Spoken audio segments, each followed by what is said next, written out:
push. Good. 8, 7, 6, 5, 4, 3. Good job. 2.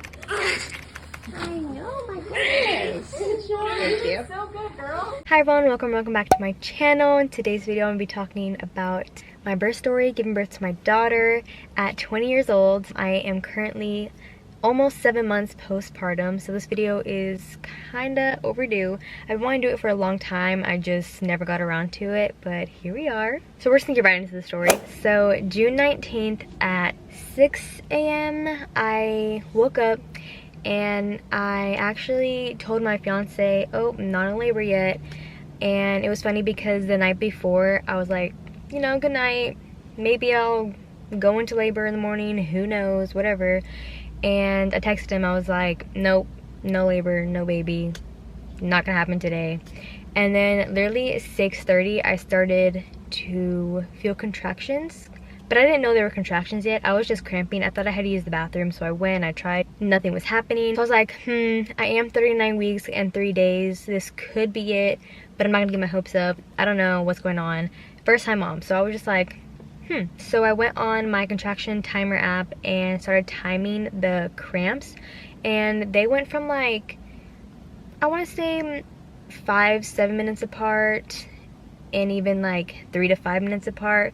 But then this was the weird part, it would go from like 10 to 15 and even 15 to 20. So I was just like, am I in labor or am I not in labor? Like, what's going on? So this happened for about an hour. My mom was up for work and I went to her and I was like, I don't know if I am contracting or not. And she was like, what? Like, what do you mean?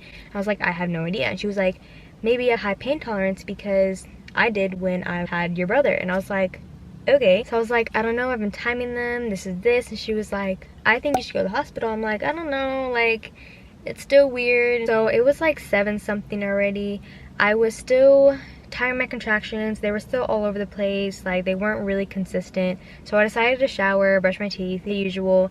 And then my mom and I decided to go get Starbucks and get a coffee. I actually think I got a caramel frap that day. I think so. And then she was like, let's just go walk around like the mall or something, because it was raining now and like really gross. So we went to the mall and we just walked around, you know. She went to a bookstore. I was just timing my contractions still.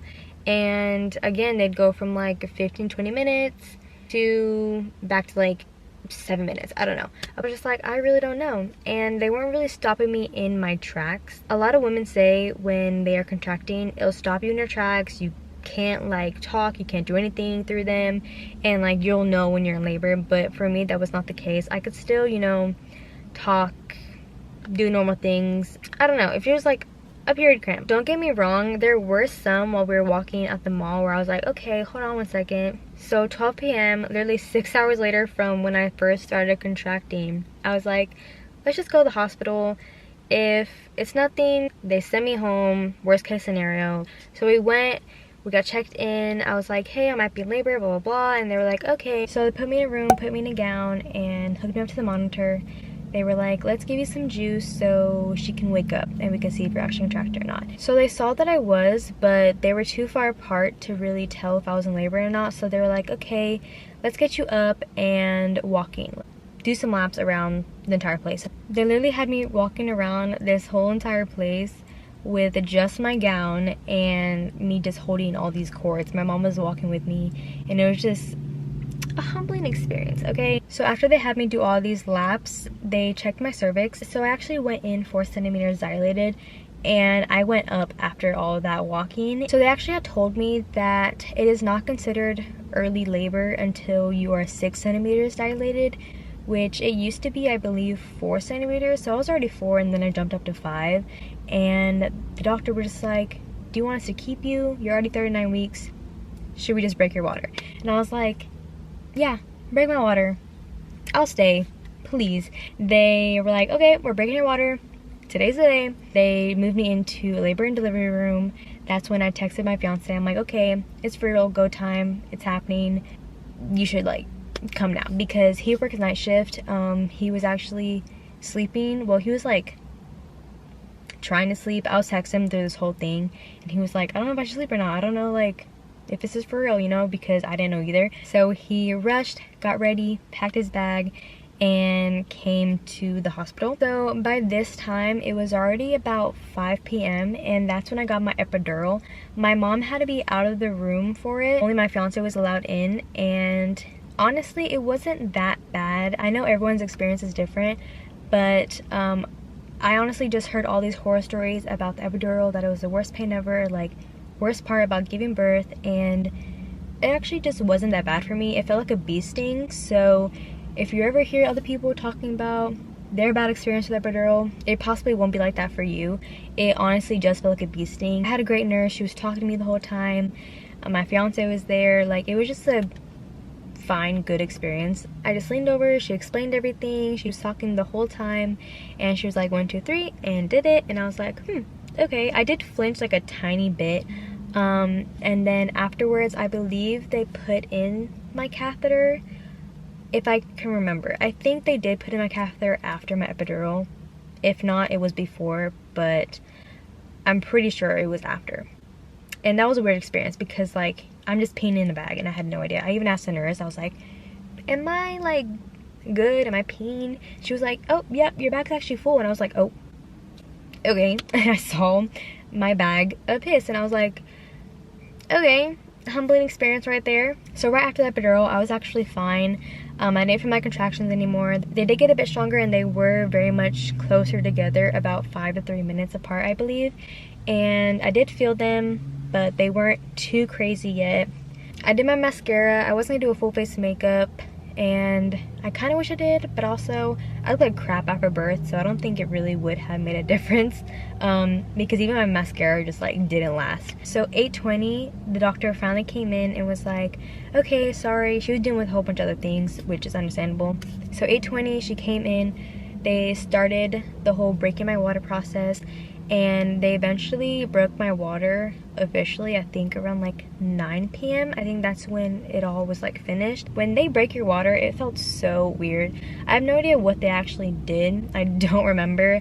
It just basically felt like them popping a balloon. It was just this warm, huge gush, a crazy feeling. I really don't know how to describe it, but it was just very warm, and it was a lot. It was like a pool, like, and you just keep leaking. I'm not gonna go into too much detail because that's a bit TMI. So around 9:15, they checked my cervix again, and I was 6 centimeters dilated and 80% effaced. And if I can remember, I did stay at 6 centimeters for a long time after they broke my water. I do believe my epidural stalled my labor, and I just was not progressing at all. So after all that, it was like 9:20, 9:30. I started to feel contractions on my left side, and it was weird because I had gotten the epidural. I did tell a nurse, and they were like, okay, you can push this button, amp up your epidural whenever. I think I could do it like 3 times in a certain amount of time. I think it was an hour, I believe. Don't quote me, I'm not sure. I really don't remember. It was weird because I did feel contractions and just pain on my left side. And with the epidural, if you don't know, it only takes away the pain, not pressure. So I was actually feeling pain, and only on my left side. My right side, I felt nothing. They even wiped me with, I don't know, I think an alcohol wipe or something. They wiped me on my left side, and they're like, do you feel this? And I was like, yep. So as I was feeling my contractions on my side, I started to get the shakes, which I think was the worst part. The shakes, like with the pressure, was just terrible, and I had that for a while. I'm not sure how long, but I remember my pain just getting so bad, and I'm just feeling like all this pressure. Obviously she's wanting to come out, but obviously I wasn't there yet to push or anything, and so it's just this constant pressure down there every time you contract. This time period, I'm not really sure. I don't really remember too much, but I just know that I was just having the shakes. I was in pain. I just wasn't having it. It was around like, I feel like all night, to be honest, it was like this until I started pushing.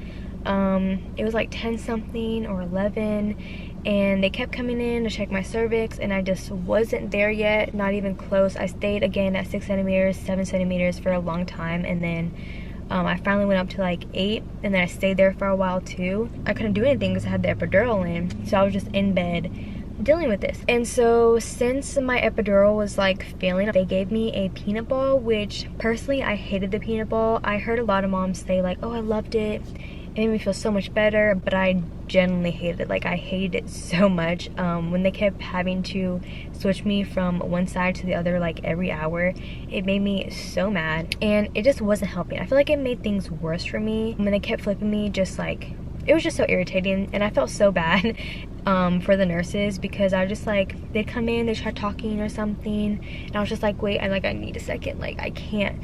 And I was just like hitting the bed, I was like holding on tight, I was squeezing my fiance's hand super tight. It was just like an overall like bad experience, just that one like moment. Like, it was just so much happening. But anyways, there was a moment where I'm not sure what time it was, but they had me completely sit up, and that was when I finally got to rest and actually got to sleep. And I think it was only for about an hour, because they had to come back in and put me back on my side, which was the worst. That literally was the only time the epidural actually worked and helped me with all this pressure and pain. But after the hour and they had to put me back on my side, I wanted to cry. I actually did cry. I cried that one time. I was in so much pain and I was just so tired, honestly. After all this, they finally checked me, and it was like, I want to say 6 a.m. that they checked me, and they were like, oh, you're right there, like you're 9, I think I was 9 centimeters or 10 centimeters, and I just wasn't 100% effaced, because you have to be 10 and 100. I don't remember too much what was going on and what she said, but something with my cervix wasn't opening all the way or something, and just wouldn't allow me to be 10 and 100. So she had to basically do it herself, which sounds super weird. But she was like, you're right there, we're gonna start pushing. It's these 2 young nurses. They tell me, okay, you're gonna start pushing. They count, you know, all this. My fiance is holding my leg, I have to hold the other leg. And I think I pushed around 3 times, I believe. And they're like, okay, you gotta wait, we're waiting for the doctor. And I was like, okay, what do you mean wait? Like, how am I supposed to wait if she wants to come out right now? And so they're on the phone with the doctor. She can't come because she's an emergency C-section with twins. The doctor finally came in, and she was on the phone talking about this C-section, and I was like, can I push, can I push, can I push? And they're like, no, you can't push, don't wait till the doctor's ready. And so the doctor had to put the gown on, the gloves and everything. I was like, ladies, I can't hold her in, she's coming. And I was just so over it. The doctor was finally ready. I'm not exactly sure how much I pushed, but I did push for 15 to 20 minutes only, which I'm actually surprised, because everybody was like, oh, you're pushing so good and you push her out so quickly, and this is your first baby. And I was like, I know, I did that. And honestly, I literally can just thank the tea I was drinking non-stop. They're like raspberry leaf tea, I believe, and then just the pineapples and all that. And the tea and pineapple really just softened my cervix, and I'm pretty sure that's why I pushed for so little. Anyways, back to my pushing. Right before my last push, I was so tired. I was like, I can't. And they all yelled at me, okay? They all yelled at me. Even my fiance was like, no, you have to keep pushing, like she's right there. And on that last push is when she came, and I just felt relieved. I was just, oh my gosh, I'm done, it's done, she's out. I was just exhausted. She did have a short umbilical cord, so she had to stay on my stomach. She couldn't come up to my chest like you see in a lot of birth videos. Other than that, she was perfect. She was healthy. She was 7 pounds and 10 ounces and 19.5 inches long. After I had her, I did tear a bit. They gave me, I think, 2 to 4 stitches. I'm not sure how many. I don't remember what she said, but she was like, you shouldn't be able to feel this. And I actually did feel the stitches, and I said, oh, I can feel that, but no one heard me. So thankfully my mom did, and she spoke up for me. They gave me a shot of lidocaine, and then she did the stitches, and then that was pretty much it. I had my hour of skin to skin. It was so crazy because I had her at 6:56 a.m. and shift change was at 7, and I'm just so glad that I had the team that I had. Like, the doctor was great, the nurses I had were great. The doctor was like, we didn't think you were gonna deliver today, like I'm so glad you did, because shift change is literally about to happen. But yep, that was all. I'm pretty sure I didn't leave out anything. and I do really want to continue making videos and just about mom life in general. So if anything, drop down some video ideas because I'll definitely try to keep up with YouTube more because I really want to. There were some hiccups, but I'm actually proud of myself and of my story. But yeah, I hope you guys enjoyed. I'll see you guys in the next video.